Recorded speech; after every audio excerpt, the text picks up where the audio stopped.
All right, all right, all right. Hey, I'm Hef, everyone. Welcome to our threat briefing. We try to cover the top stories, the top cyber news, the top vulnerabilities, the latest phishing things that have happened all in the past week. Now, when we try to do these briefings, we try to give you everything you're going to ever possibly need, but it's you that makes this happen. We appreciate you joining us every week. Thank you so much for the likes, the comments, and sharing with your friends, your coworkers, your peers. And with that in mind, let's get into it. By the way, this week's edition, very special. And it's special because it is the stuffed burrito edition. And that means we jam so much stuff in this briefing. We're going to try to do everything within 30 minutes, and you guys have to help us, hold us accountable to that. And by the way, I try to explain cyber news in a way that makes sense. Sometimes, if you have a professor explain it to you, it is massively complex. If my mom could watch the show and understand exactly what's happening in the world of cyber, then I think we did a pretty good job. So with that in mind, let's get right into the top phishing stories. Well, the first one really ticked me off, and it should tick you off too. It's because we're talking about funeral service live links. In other words, let's just say you're on Facebook and maybe you had a loved one pass away, and all of a sudden this pops into your feed. Updated post, click here, watch the funeral live. If you want to donate, it takes you to this membership activation form. Again, it's all fake, and it's one of those things where you're preying on people that are grieving. Really ticks you off, doesn't it? And so again, be aware of it. Share this with friends, family, and coworkers. If they see things like this in their social media feeds, do not click. All right, here's another example that's happening in the world right now.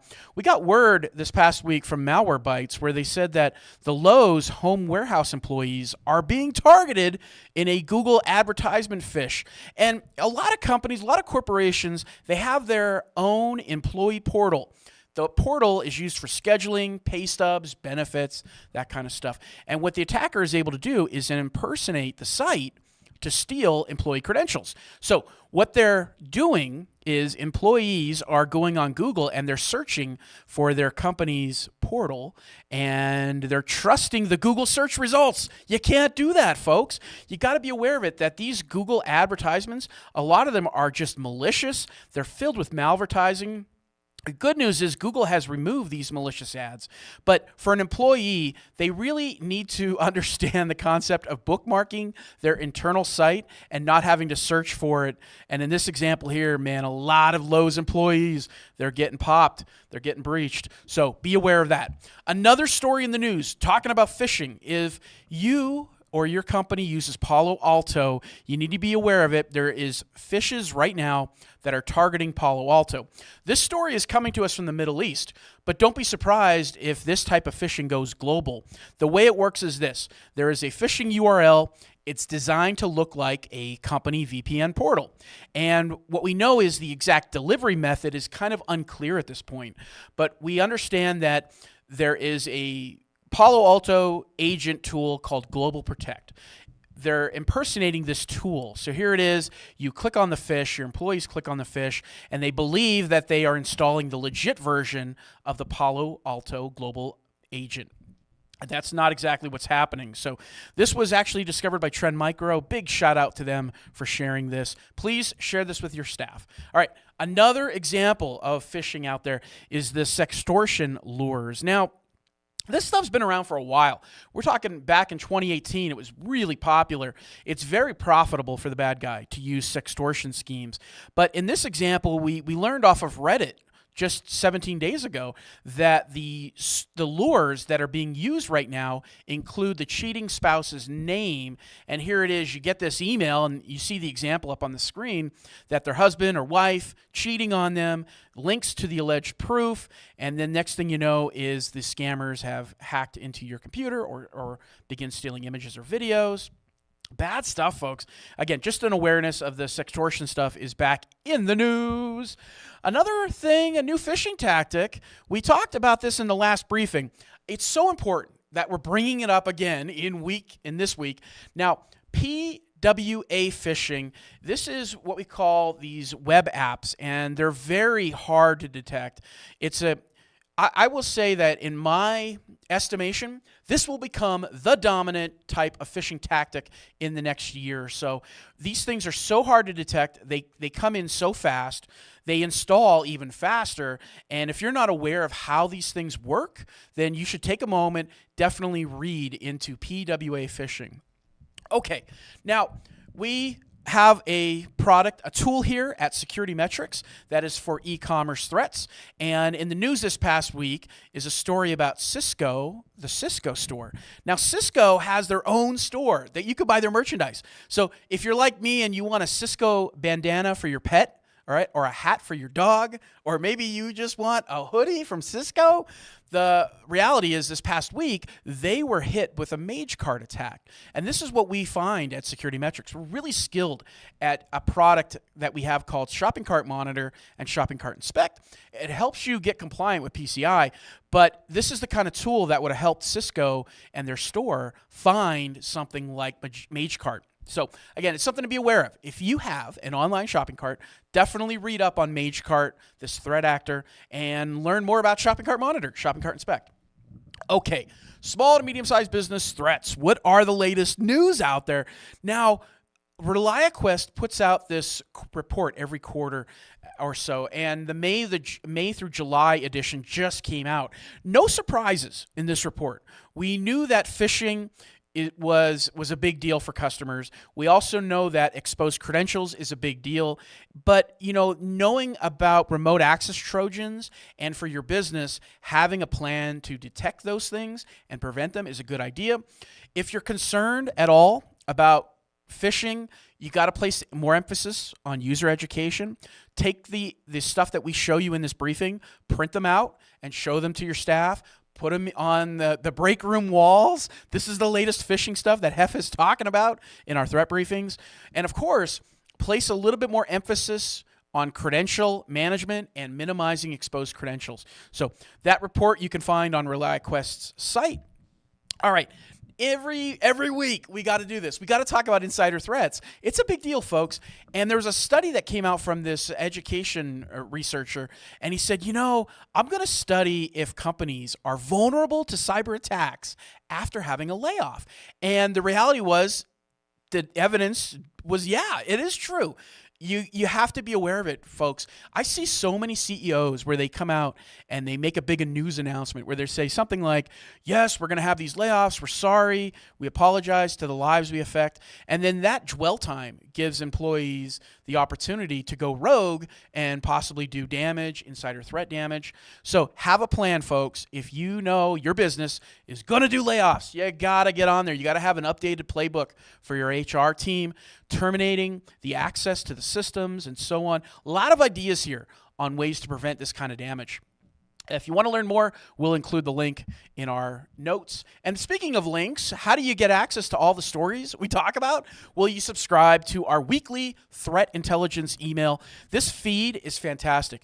It's specifically collated on the latest phishing things that are in the news. We highlight that. We also highlight lessons learned from the biggest breaches in the news and the biggest critical vulnerabilities that you should be aware of.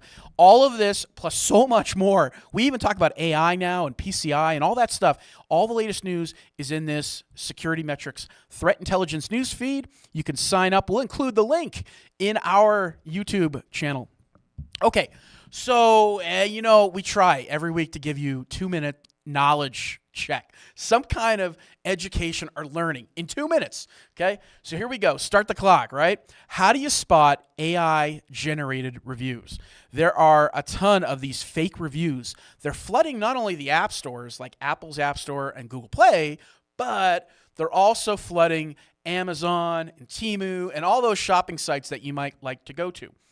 And why we're talking about this is because the absolute increase, 3-time increase in those fake reviews have just been flooding everywhere. And we wanted to take a quick moment and really help you learn how to spot and identify these fake reviews. There's a couple things you can do. Number one, anytime you go into the App Store and you see a ton of reviews that are like this, great, amazing application, superb application, brilliant Android application, pounding the App Store with review after review that all looks the same, right off the bat, that's not legit. But there are other things that you should be aware of too, and it's a lot of it has to do with shopping. I was really happy to see the FTC said we have announced this rule. We're gonna ban fake reviews, ban those paid testimonials.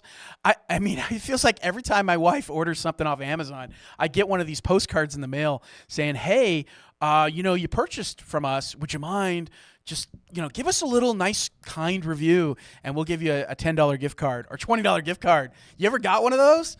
All right. Well, FTC is saying, no, not going to happen anymore. We're going to try to get rid of that stuff. I have no idea, folks, how they're going to enforce this. It's going to be a madness, bonkers trying to enforce this, but that is something to look forward to. So what do? You see a review, you're wondering if it's real or not. One of the top things to look for is the gimmicks. Some of these reviewers, they always have a generic one-size-fits-all script, bland, vague. There's no human spark or imagination in that review. The example I give here is on the left. I absolutely love all these products. This is the perfect packaging for my traveling. And then on the opposite side, you have this guy that wrote a review about this mouse, this computer mouse. My girlfriend and I were on the verge of breaking up because I would keep her awake at night with my constant mouse clicking. Not anymore. All right, right there, that's a legit review. That's not a gimmick. That's not written by AI. Here's some other examples for you, folks. You got to look at the reviewer profile. Not every shopping site allows you to do that, though. But on the ones that do, if you look at their history of their reviews, you'll tend to see a trend. It'll be either always positive or always critical. And in the example we give here, this person has no followers, no likes, no profile picture, no biography, and they say the same thing every stinking time. This review is my own, unbiased, uncompensated. First, let me say this. This is my uncompensated review. All right. You got to look for those kind of things. Another thing to look forward to is this graphic. I actually recommend printing this graphic out, putting it in your employee break room, sharing it with staff. It gives you excellent ideas on what is bad and what is good when you read a review. A couple other things going on is tips. If you see extreme opinions, overly positive is the one that always gets me. I can't tell you the number of times that I go into the App Store and I see a review. The best, the absolute best, I tell you. I felt like Mahoney in Police Academy. The best, I tell you, we're the best. All right? If you see something like this, it's a red flag to you that this is not a genuine review. It's not fair. It's not balanced. All right. Another thing to look forward to is cross-referencing reviews. And I don't know about you, I do this a lot, but you have to really be on the lookout for bias, especially with Consumer Reports and Google reviews. But in this example here, I show you a review of a Samsung refrigerator from Lowe's. And the Lowe's reviews are horrible. No, don't buy it. No, this is the worst fridge ever. This will kill your pets kind of review. And then I go on Costco and it's the exact opposite. This is the best fridge ever. This fridge will slice bread. This fridge will take your kids to school every day. All right, ridiculous, folks. You gotta sort through that bias. Very hard to do. Developing that eye of what is AI generated or not, and reading the reviews and looking for the fakes are so hard to do, folks. That's why I say it's about developing that eye. And we know that back in 2020, Bitdefender, they put out an excellent report about 13 different Google Play apps that had aggressive ads. They were using 1,000 fake reviews over and over again. Again, that's the kind of stuff you got to be looking for. But tough thing to find, So there you have it, folks, our 2-minute education segment. By the way, we actually have an awesome podcast from Jen Stone. I call it the Jen Stone experience because it is an experience joining her and learning every week. She picks a different topic and brings in a guest speaker, dives deep into it. If you're a fan of that kind of podcasting, I highly recommend it. She's so good at being a podcaster. So there you have it. The latest episode, by the way, is which SAQ type is right for my business. She's celebrating over 100 episodes, folks. She's been around now. Okay. By the way, join us every week, every 11 a.m. every week. We're going live here on YouTube. we're talking about our threat briefing, and we appreciate your comments, your likes, sharing with friends and coworkers, helping us build an audience. We're just really trying to get out the news to help businesses survive what's happening out there in the world of cybersecurity and the threats. It's absolutely maddening, all the news that happens. And here we go. We continue on that journey. So there's a lot of apps, and there's a lot of employees using those AI apps. And, are there privacy risks? I'm sure there are. So how do you protect your business? Well, the challenge you have for a small to medium-sized business is a study came out, and they said that the average employee is uploading data to 8 or more AI apps every month. Wow. Think about that. After 12 months, if they're uploading your data, your business data, to 8 apps every month after 12 months, that's a lot. So what can you do about it? Well, I think it's an important piece of the equation here. Every app nowadays seems to have AI embedded into it. So having a blanket policy that says no AI allowed in our business is going to be really tough to enforce. So if you don't have an acceptable use policy for using AI in your business, that's a good place to start. If you need an example of one, you can reach out to us here at SM. I'll gladly help give you an example of an AI acceptable use policy. But knowing that it's tough to stop employees, your focus and your emphasis should be on helping them understand what data is sensitive, which data is critical to your business needs, and don't ever put that data in any kind of AI app. All right, so you got to start with that user education piece. Fascinating too, this report, they say that there are over 5,020 Gen AI enabled tools currently available for employees to use. That is a lot. Wow, that is a lot of AI going on out there. And you think about it, this is unsustainable. I mean, there's no way that all these apps are going to survive over the next couple years. Okay, a couple other stories in the news. If you're a small to medium-sized business owner, also, I want you to be aware of the concept of VLANs. There's a lot of reasons why, you should use a VLAN. And probably one of the most important things is this. When you leave the office or you leave your business, you come home, chances are you probably do some work at home on your business. Having a VLAN for that business work is a smart idea. You're protecting that sensitive business data. You're improving your home network. You're getting potentially better performance on that VLAN. And that is one of the main reasons why. So if you don't have a VLAN at home and you're a business owner, I highly recommend you read this article and learn more about the VLAN and why it's so important. We always, every week we try to look at the industry reports that come out. There are a lot of industry reports. We try to sort through the ones that are junk from the ones that are pretty darn good. There are a few reports out there that you might want to learn about. If you have a DevOps team, you have a team that is writing code, this report came out. I did not have a chance to read it. It literally just popped into my inbox. 2023 incident evaluation. So if your company uses stuff like GitHub, Bitbucket, GitLab, or Jira, this covers what incidents, events, and threats happen in those tools. Highly recommend you read the report, and we'll include a link in our email, threat intelligence email, for you to read. Okay, a couple other reports. There's some other reports that are worth your time for a business owner. Security budget report from Ian's and Artico. They're saying that the boom is over, that the third of CISOs in the survey here reported a flat or falling budget. Now, they're indicating that spending for security is still up 8%, but it's nowhere near what it was in 2021 and 2022. Back in 2022, I'll never forget it. I mean, it was like a 16 to 17% budget increase for cybersecurity tools, and that trend is now starting to go back down. So overall, IT budgets are on the rise.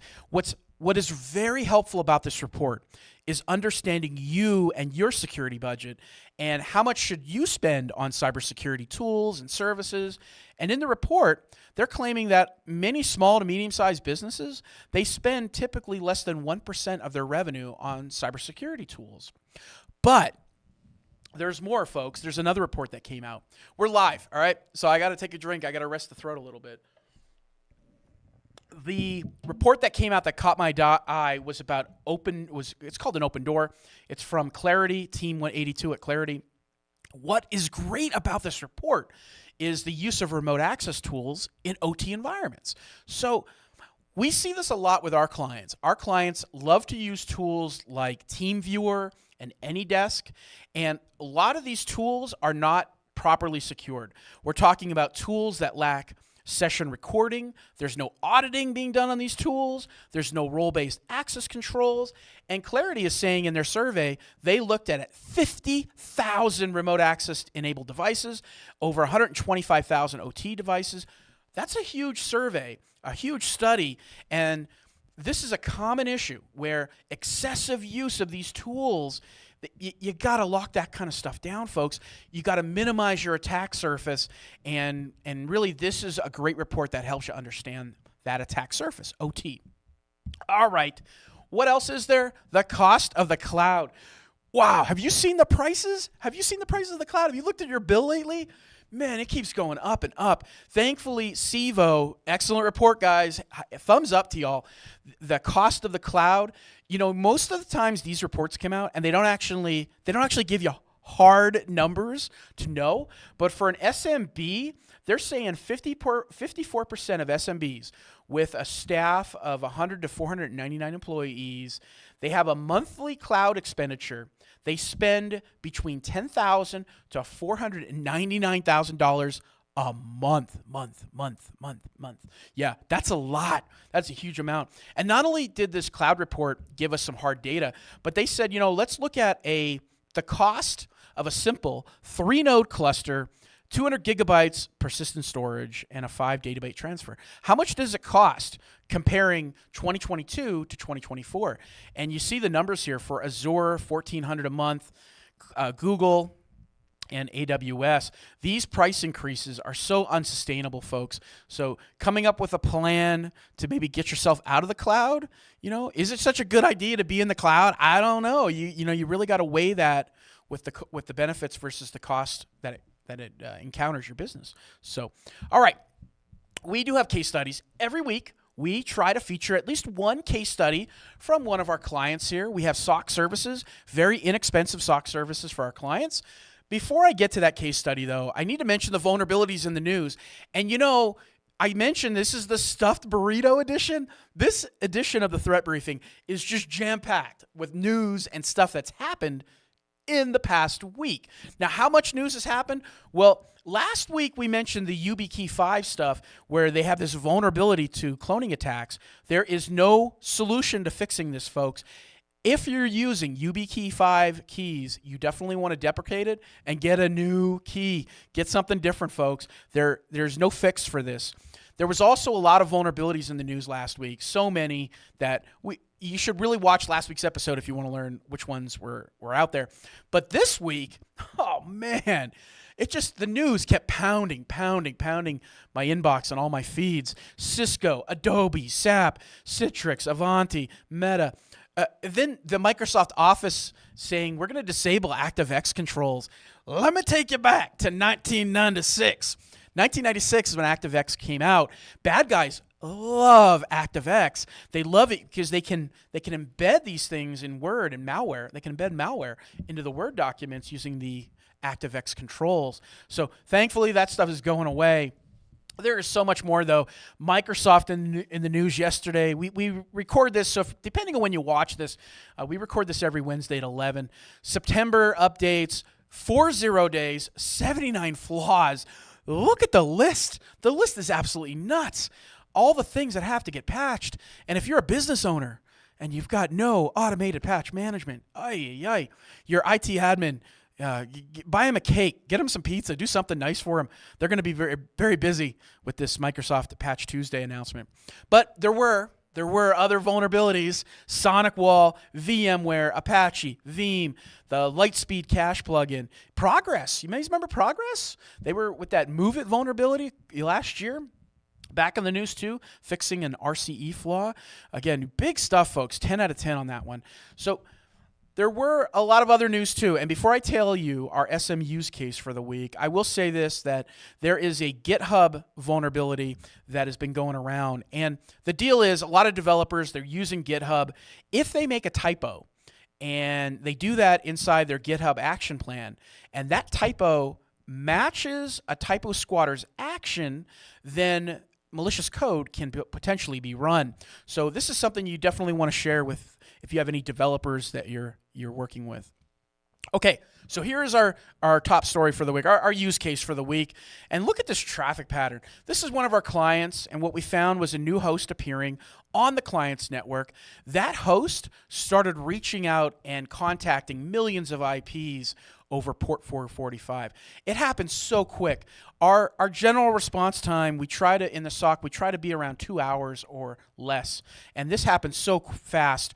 Our analysts, they find the bad guy, and then we go in and we notify the client. This is what our Pulse platform does, where we also have SOC services, very inexpensive. Inside of the cyber kill chain, where it happened is under command and control. This is where the bad guy has now gained control of a system within 2 hours. It happened that fast.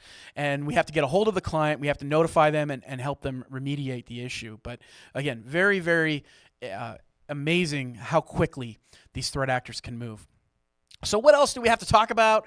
Well, you guys know, I love the gaslighting stuff. Man, there are some stories out there in the news that absolutely fire us up, get us upset, or just grinds our gears. Like, how does this stuff keep happening? And, we mentioned in last week's briefing about the Columbus, Ohio breach, how they weren't potentially not doing their basic cyber hygiene activities. And then in the stories this week, we hear about this city of New Haven, where they, after almost a year after their breach, they lost $6 million. The city of New Haven lost $6 million. They finally dismissed the IT director. And I always ask myself this question, is the city of Columbus IT guy, is he next, right? I mean, how does something like this happen in this day and age? Well, it happens a lot. And when you're talking $6 million, that's a big dollar loss. Okay, some other stories that get us up in the morning and grind our gears. This TSA story where these researchers, they found a bug and they found an SQL injection vulnerability in their fly class service. And it's that service that allows you to add pilots to the cockpit jump seats. Well, the researchers said, you know what, we're going to test this out. No authentication whatsoever in their findings, and they were able to add pilots into the jump seat of airlines. The TSA came out and said, no, this is not a big deal. Nothing to see here, folks. Move along, move along. And the researchers saying, yeah, this is a big deal, and they need to own up to it and get it fixed. So, okay, another thing that grinded our gears this past week was PwC. We're talking Price, Waterhouse, Coopers. That is such a huge name to say. Well, they are saying they're going to use employees' location data to police employees going back to the office. I was more impressed with the comments on this page more than anything. A lot of people say, no, you gotta work from home. No, you got to go back to the office. You're more productive. That debate is irrelevant to me. What I'm interested in, how do you track employees, their location data, and how do you, even police that kind of stuff? So huge privacy concerns. This is happening in the UK, by the way. And as we wrap up the final segment here on gaslighting, Spotify, have you ever noticed this? I didn't really notice it until I saw the headline. Spotify is filling up with AI-generated music, and they're trying to scam the revenue from real bands. This is a growing problem for these streaming services. But the story got really off the rails when you hear about this guy that got arrested. He was creating fake bands with AI, and then he was making $10 million by listening to the songs using bots to listen to the songs. This is a pretty genius scam. And the way he was doing it was he was uploading the fake music to streaming platforms like Amazon Music, Spotify, YouTube Music, Apple, and then he would change the songs' names to words like zygotes, zygotic, zymbedwing. But then he even changed the band's names. So Calvin Mon became Calorie Event, Calm Scorching, and Calypso Zord. Those are some crazy band names coming soon to a music festival near you. The bots got to dance, folks, all right? I'm going to load my Gen X rant here as we wrap up the briefing. New age hackers, wow, the trends here are pretty wild. I saw this story and I just wanted to share it with you because as the evolution of threats change, so does the tactics, so does the world of the threat landscape. what we're seeing right now in the world is less bad guy chivalry. And you remember last year, there's a children's hospital that was attacked. Well, in the past, we rarely saw that. We rarely saw hospitals attacked or children's hospitals attacked. So chivalry is dead, folks. But for a bad guy, it's easier than ever. If they want to become a bad guy, access to the dark web, to the tools, prices have gone down. The barriers of entry to enter the scene have gone down. Less technical skill. Most of these bad guys now, I mean, it's so simple. They don't even need the technical skills. They can go out and license a tool to do automated breaches and very cheap access on the dark web. There are other things going on, though, when we talk about teenagers now joining the party. Their fame, the glory, the quick buck. It's a cool thing to be a bad guy, according to a lot of teenagers. And then the gamification piece, too. So the bad guys, they're doing public shaming. They're bragging. You've got all these groups having their own PR teams. They're leaking the breaches to the news media before the company even has a chance to investigate and respond. And then there's a competitiveness with bad guys. The competitiveness leading to more notoriety. You have some groups actually passing information about their rivals to law enforcement. Again, a very changing, different landscape. And number 7 on our list here is the criticality part of it. So what used to happen in the past is one vulnerability, one at a time, and then the bad guy moved on. And now what you're seeing is the same opportunity. It's very common for breaches to have double, triple, or even quadruple exploitation on the same vulnerability. That's pretty wild. So the last part of our threat briefing, and thanks for hanging with us. All right, the last part is the breaches. And there were a lot of breaches. We don't have time to go over all of the breaches that happened in the news. Oftentimes, we don't even know what actually happened yet. We don't have attribution. We don't have the tactics. So as we get them, we do share an update. The Planned Parenthood of Montana got breached this past week. Allegedly, Ransom Hub. Ransom Hub is so in the news right now that CISA has put out an advisory, a joint advisory, what to do about it. How do you stop CISA from destroying your business? Highly recommend you read that. They have a lot of good IOCs in there. And then, of course, more Ransom Hub news, especially for small businesses, an alert that this group called the No Name Ransomware Gang is actually potentially an affiliate of Ransom Hub, and that they are using brute force methods to get access to small businesses. So, again, be aware of it. At least get in the know of who Ransom Hub is. And, of course, right? You guys know Gronk, the guy that does the TV commercials for USAA? That they had a breach this past week. They're not even calling it a breach. They're calling it a system error. It occurred after a routine update. IT admins, that's a challenge, right? Routine updates are the ones that bite you. They're the ones that get you all the time. You really have to be on guard. Don't take those routine updates for granted. And then another one that is called Slim CD. These guys are payment providers, payment processing providers. They apparently, look at this, guys, a breach. And the bad guys had access for an entire year, allegedly. Oh, come on, man. 1.7 million credit cards caught up in this Slim CD breach. Highline Schools, we do a lot with school districts. K through 12 is one of our best clients. We really take it to heart because our kids go to the same schools, man. So here it is, SecurityMetrics Pulse.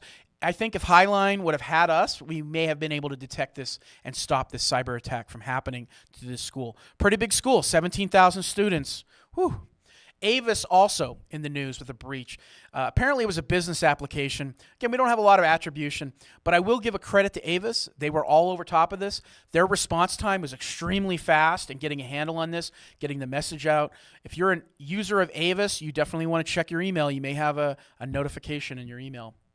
And then finally, there's a lot of news out there, and AI chatbots is one of them. The underground market for AI chatbots. What I found interesting about this is bad guys love AI chatbots, especially the underground ones. How much does it cost? What are they using it for? How effective are these AI chatbots? This article covers that. They were saying that an AI chatbot is able to produce correct code around 2/3 of the time, and the code they produced was not picked up by the antivirus tools. So again, fascinating stuff on the evolution of underground AI chatbots. And then there were 2 attacks in the news that I absolutely have to talk about. And the one attack was the Rambo attack. I'm Rambo.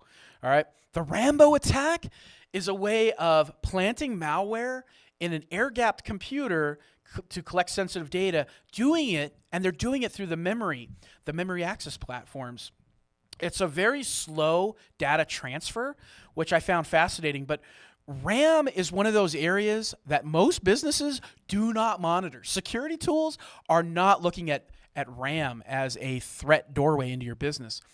There was another story as well, and this new attack was the one. How is this even possible?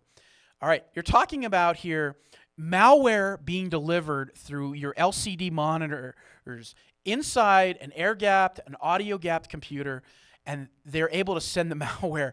They're doing it through specially crafted pixel patterns that produce noise, and that noise then is being exploited by the sound of the coils and the capacitors that are inside your LCD monitor. Pretty wild, right? Fascinating stuff. So we're gonna stop here, and I know you have held with us for so long, and I'm so grateful. Thank you for joining us every week. And by the way, if you want the links, you got to subscribe to the Threat Intelligence email. And from all of us here at SecurityMetrics, thank you for joining us. Thank you for being so passionate about stopping cyber attacks, protecting your business. And from all of us here, thank you. Have a good rest of your week. See you next week.